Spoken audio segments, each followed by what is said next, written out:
And welcome back. It is Sunday Sit Down time. With us now is MLB.com beat writer for the Kansas City Royals, formerly with the St. Louis Cardinals, but now she's gone across I-70. It's Annie Rogers, back from Surprise, Arizona, just a couple days ahead of the first game, opening day for Major League Baseball. Annie, how's it feel to be back in Missouri after 3 weeks away in Surprise, Arizona? I'm sure that was tough. Oh yeah, totally. The sun every day was it was really tough for me. No, it feels good to be back in Kansas City. Getting settled in down here, but those 3 weeks in Arizona were awesome. That's for sure. Did you see any clouds when you were in Arizona? Probably not. There was one day where it was super cloudy and overcast, and I was like, "What is this? It's supposed to be sunny every day." And then the next day it was like It was like 70 degrees and super sunny. So only saw like one cloudy day. The rest it was absolutely perfect. Well, we'll go a little play on words here. Did anything surprise you about what you saw from the Royals watching them play in Surprise? Yeah, I think the goal this offseason was for them to get better offensively, and you saw that kind of translate onto the field. It's spring training, so pitchers are working on things, they're getting their rhythm back, so you don't want to take too much out of it, but I think the Royals were really excited about what they saw from their new guys, with Andrew Benintendi in left field and Carlos Santana at first base. That's really they were able to see some of those stats from previous years translate onto the field, and what they're so excited for these guys to do. You could see some of that kind of happen. Well, if you look at the Cactus League standings, right at the top, is Kansas City. Should that give fans excitement, or is that kind of false hope? It's spring training. Not everyone's playing their best all the time. Is there something to that? Yeah, it's funny. If something goes really well, it's because they're doing everything well, and if something goes really bad, it's because it's just spring training, right? That's the kind of saying around spring training. But I do think you can take things out of it. I know Royals manager Mike Matheny, he puts value on good baseball, he said the other day, and you're seeing some of that come together for the Royals down there in Arizona. You know, you the record and everything, all the stats, they go away once April 1st starts, but what they were able to do as far as, what the lineup looks like, what they're able to do as far as their approach, that stays with them. And I think, defensively, they do a lot of stuff down there to make sure that they're ready to go for opening day. So that sticks. Do you think that pitching, especially the starting rotation, can be a strength for the Royals this year, or do you think it'll be something that'll hold them back? Yeah, I think, it's going to be something to keep an eye on throughout the whole year. They've got some young pitchers who are still learning, and they're still gaining that experience, but they have some really good stuff at their disposal. Brad Keller is our opening day starter. He's only 25 years old still. It's a second opening day start, but he still has a lot to learn.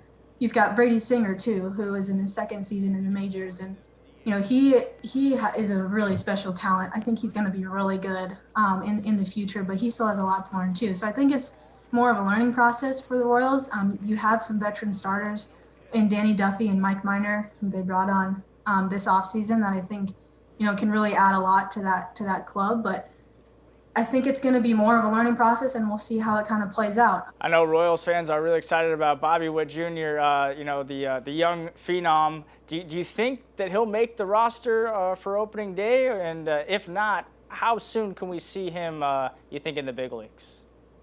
Yeah, so the Royals reassigned him to minor league camp, signaling that he is not still in the mix for opening day. They say he still needs to get his development.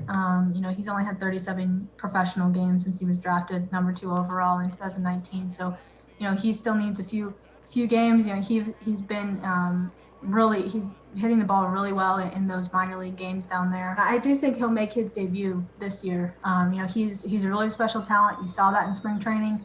But I also think he needs just a little bit more time in the minor leagues, and he knows that. And the Royals they're going to put him up they're going to bring him up when he's ready. What are your overall expectations for the Royals, or what do you think their expectations are? There haven't been no playoffs in a while now. Is that something that could be on the horizon this year, or is this still kind of a work in progress a few years down the line? Yeah, I think they really took that turn.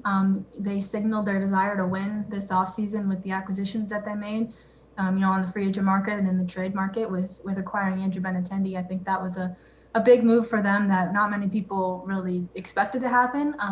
But that signaled to their fan base that, they're making that turn into contending again. Well, I know you're all focusing on the Royals now, but you did spend a lot of time covering the Cardinals, of course, in the offseason, acquiring Nolan Arenado, and a lot of Cardinals fans are really excited about that. Is that the piece you think that puts them over the top, or is this another season where the Cardinals are finding themselves just a few pieces short? Yeah, it's an interesting question, especially with what we've seen kind of play out this spring with them. They have a few injuries that they need to shore up, make sure everybody gets healthy. If you can take good news away from the injuries, it's that it comes at the beginning of the season and not the end, for at least right now. So I do think that they're going to get some pieces back once they can get everyone healthy, as far as pitching wise and in the outfield too with Harrison Bader. But I think Nolan Arenado adds a really significant piece, and more than that, it like I was talking about with the Royals, it signals that the Cardinals want to be on top. He's going to be a force for them. We'll see how it all. You can't just rely on one player in baseball. That's the beauty of it. So we'll see how their pitching shakes out.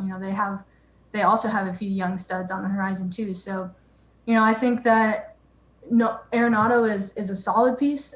He's going to anchor that rotation for a lot of years along with Paul Goldschmidt. It's going to be a fun lineup to watch, but we have to see some of those other pieces kind of take place as well. And I think that's going to be really the overarching theme for the Cardinals this year. Well, Annie Rogers from MLB.com, we appreciate having you on the show. Enjoy your last week or last few days before opening day. Hopefully you get a couple days off. Yeah, a few. We'll see. All right. Well, thank you so much, and we'll be right back after this. Thank you.